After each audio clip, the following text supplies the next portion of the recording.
Most people recognize Frank Sutton as the loud, blustering Sergeant Vince Carter from Gomer Pyle, U.S.M.C., the drill sergeant with a heart of gold and a hair-trigger temper. But few know that Sutton didn't just act like a Marine. He lived the brutal reality of war long, before ever stepping onto a television set. Long before the cameras rolled, before the punchlines, before the fame, Frank Sutton was elbow deep in the mud, fire, and fear of World War II specific theater. And unlike his fictional counterpart, Sutton didn't have the luxury of a script. The truth? Frank Sutton was a Marine, but he came damn close. After graduating high school in Nashville, Tennessee in 1940, Sutton was determined to serve his country.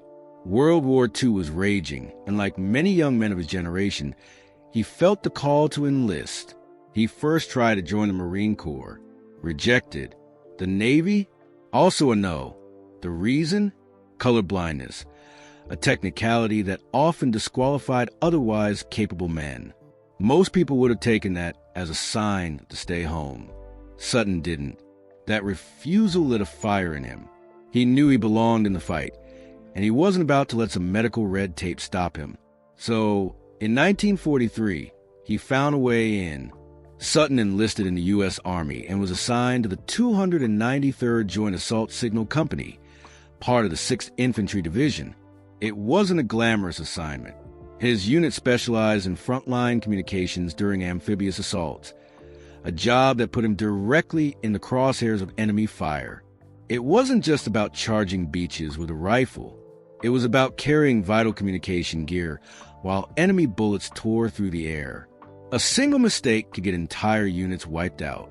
It was one of the most dangerous roles in the military, and Sutton volunteered for it.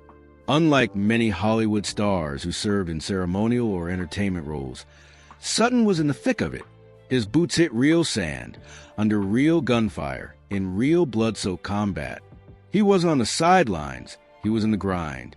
He took part in no less than 14 amphibious landings, including major operations in Leyte and Luzon in the Philippines. He was there during the retaking of Bataan. He saw the worst of what war had to offer, and came out with scars to prove it. In fact, Sutton was wounded during his service and received the Purple Heart, an honor not handed out lightly. He also earned the Bronze Star for bravery in combat, along with multiple campaign medals. These weren't participation trophies. They were earned in blood, sweat, and survival. And yet, for all this, Sutton never bragged. He didn't demand respect. He never used his service as a selling point. In interviews, he rarely mentioned it. He let the world believe he was just another actor in uniform. But behind that sharp voice and stern glare of Sergeant Carter was a man who had already lived what others only pretended.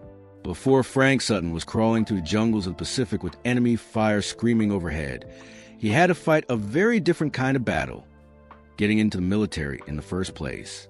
The irony? While millions of young American men were being drafted and sent overseas, Sutton was actually rejected multiple times, and for a reason that might seem absurd considering what he'd go on to endure: colorblindness. It all started shortly after he graduated from East Nashville High School in 1940. Like so many in the aftermath of Pearl Harbor, Sutton rushed to volunteer. Patriotism ran deep in his blood, and he wasn't about to sit on the sidelines. He first walked into a Marine Corps recruitment office, confident, determined, ready to serve. But instead of being handed a uniform, he was handed disappointment. The Marines turned him down. He didn't pass their color vision test.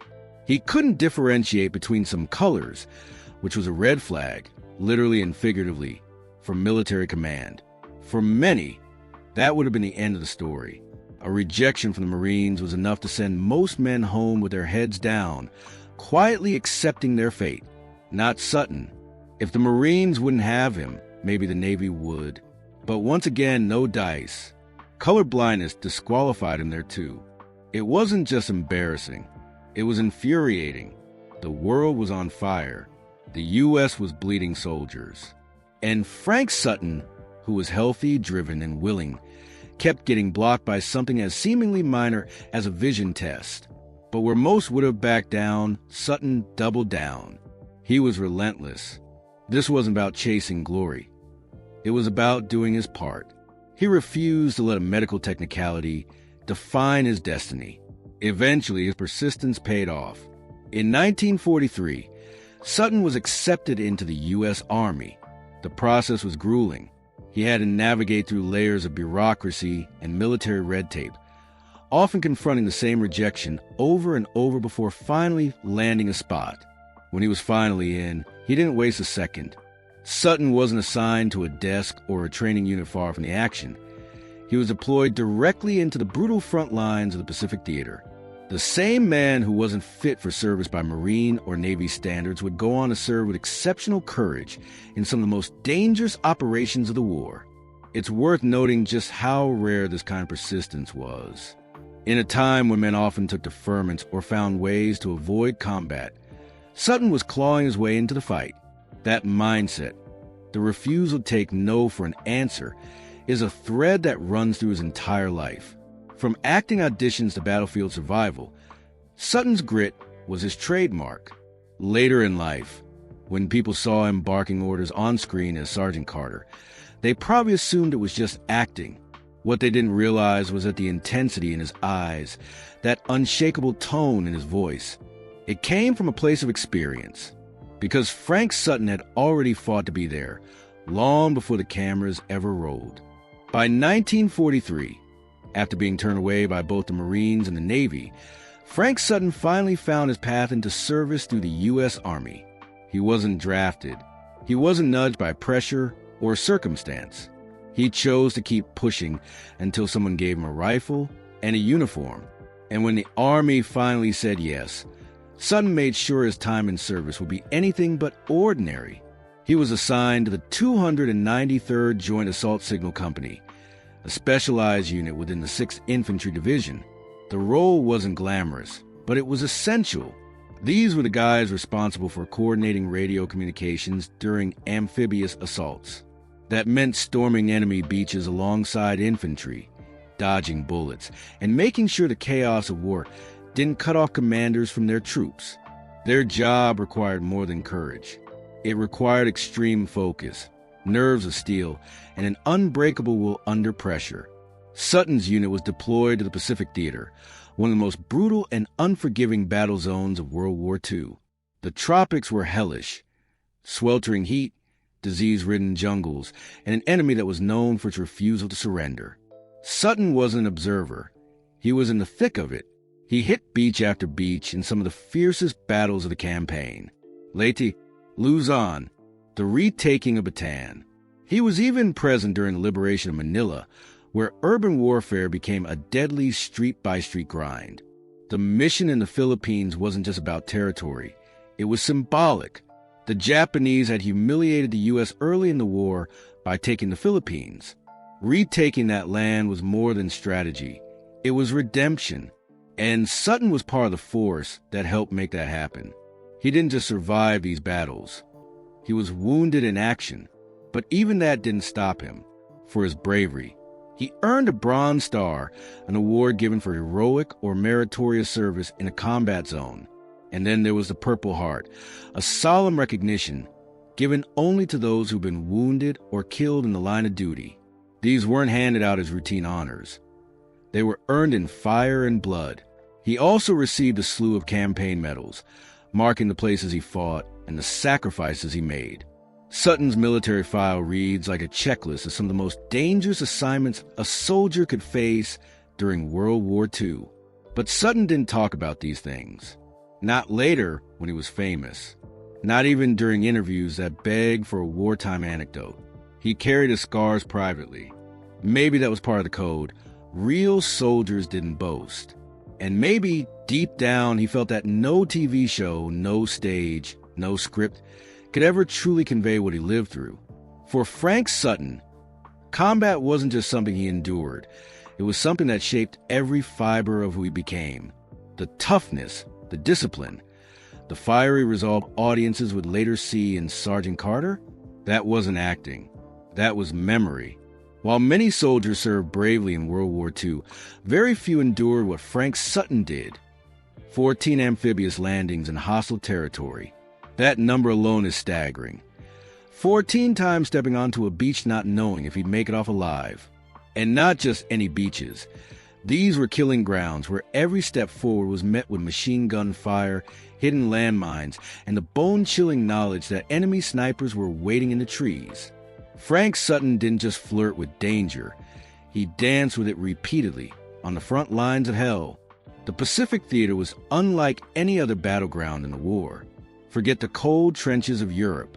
This was sweltering, disease-infested jungle warfare, where the enemy didn't just fight. They often refused to surrender, and every landing was a gamble with death. Sutton's unit, the 293rd Joint Assault Signal Company, was critical in these chaotic moments. Their job? Establish communications in the middle of combat. No radios, no orders. No orders, no strategy. It was that simple. His gear weighed nearly as much as he did, and he had to carry it through crashing surf, up blood-soaked sand, and into enemy-infested terrain. If he stumbled or got hit, everything fell apart. The landings on Leyte and Luzon were among the deadliest. On Leyte, the Americans were attempting to reclaim the Philippines from Japanese control. As Sutton's transport boat slammed into the beach, bullets tore through the air like angry hornets. Explosions shook the ground. The surf ran red. Men he trained would vanish in an instant. But Sutton pushed forward, clutching his radio equipment like his life, and everyone else's depended on it, because it did.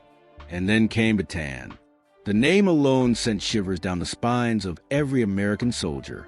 Years earlier, it had been the site of one of America's most humiliating defeats, and the start of the infamous Bataan Death March.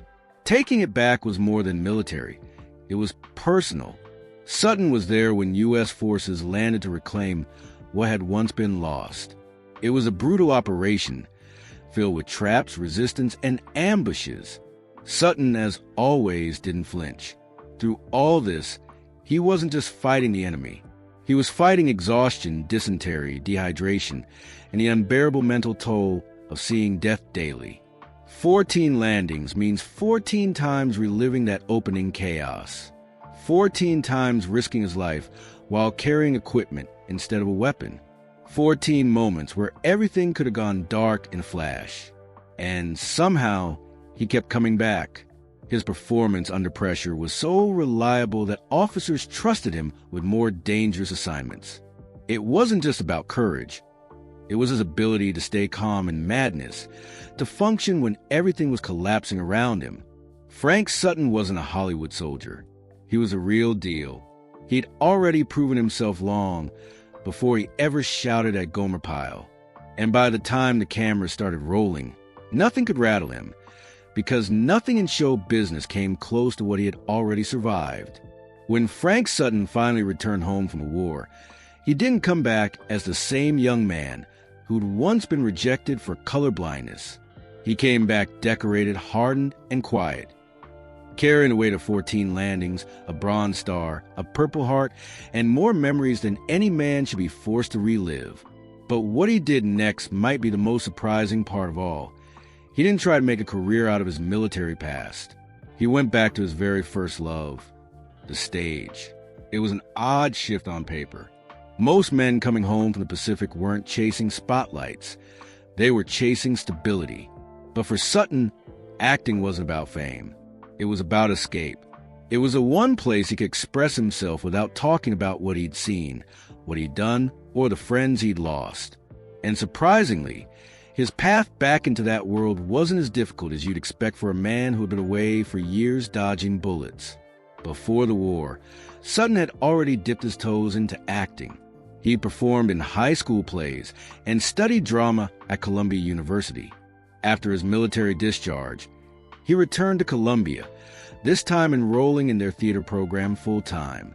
He earned a degree in drama, not because he needed it, but because he was obsessed with mastering his craft. He wasn't just good, he was intense. Directors described him as the kind of actor who never phoned it in, never broke character, and never missed a beat. That intensity, it wasn't fake. It was war-forged, Sutton brought a level of seriousness and focus that few of his peers could match. He wasn't playing tough. He was tough. Throughout the late 1940s and early 1950s, Sutton began carving a name for himself in television and theater.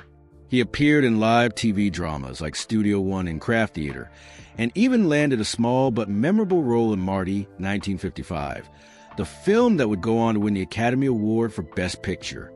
Though his part was minor, critics noticed a fire in his performance. Still, fame didn't come fast. Sutton was never the handsome leading man. He didn't have the smooth-talking charisma of a matinee idol. What he had was grit, authenticity, that rare ability to feel like a real person on screen. Casting agents saw it too, and that's when things began to shift. By the early 1960s, Sutton had built a solid resume.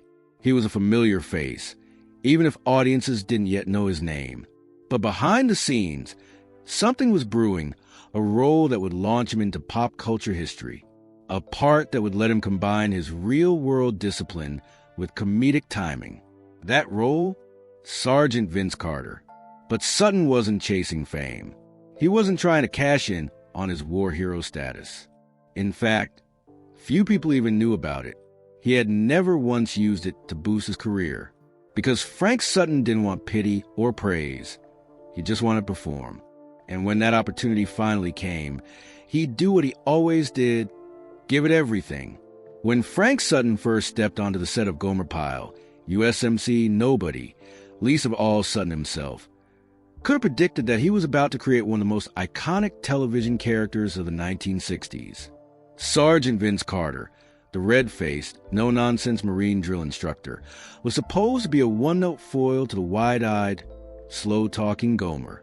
But Sutton didn't play him as a caricature. He played him like he'd been him. Because, in a way, he had.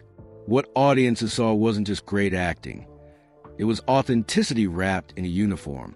The explosive yelling, the clenched jaw, the posture like a steel rod. It all came from a place Sutton knew intimately. After all, he'd lived under real sergeants. He'd been in foxholes. He knew what it was like to take orders, to bark commands, to lead with authority, because hesitation could cost lives. That's what made Sergeant Carter feel so real. And yet, Sutton also brought something else to the role: comedic timing. That was the magic. He could scream at Gomer one second and have audiences in tears of laughter next. The secret? Sutton didn't think of Carter as a bully. He thought of him as a man who cared deeply about discipline, responsibility, and doing things right, even if he had a very loud way of showing it. The chemistry between Sutton and Jim Nabors was electric. Off-screen, they were nothing like their on-screen personas. Nabors was quiet and polite, Sutton surprisingly reserved. But once the cameras rolled, they created television gold. Sutton's red-faced rage and Nabors' innocent confusion became one of the most beloved dynamics in sitcom history. And through it all, Sutton's real military background informed every move, every march, every shouted command. But here's the twist. Most viewers had no idea he'd actually served. Sutton rarely, if ever, brought up his war record publicly. He didn't want the role to be seen as a gimmick or tribute to his own past. He wanted it to stand on its own. And it did. Gomer Pyle, U.S.M.C. became a hit, running for 5 successful seasons. Sergeant Carter became a pop culture staple, and Frank Sutton, he became a household name. Still, the fame never changed him. Sutton didn't chase the Hollywood lifestyle. He wasn't interested in glitz or glamour. In fact, he stayed remarkably grounded, living a quiet life with his wife and children. Co-stars described him as professional, punctual, and deeply serious about his work. He didn't joke around on set. He didn't treat comedy like fluff. To him, every laugh came from discipline.